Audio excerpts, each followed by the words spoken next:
উলিয়াই দিছোঁ তোমাকো উলিয়াই দিছোঁ কৈ দিয়া তোমাৰ নামটো কৈ দিয়া অঁ ক'ত ঘৰ কৈ দিয়া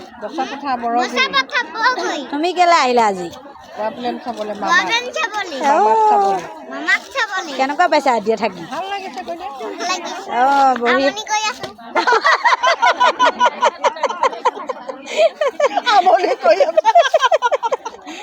আৰু কি কৰি আছা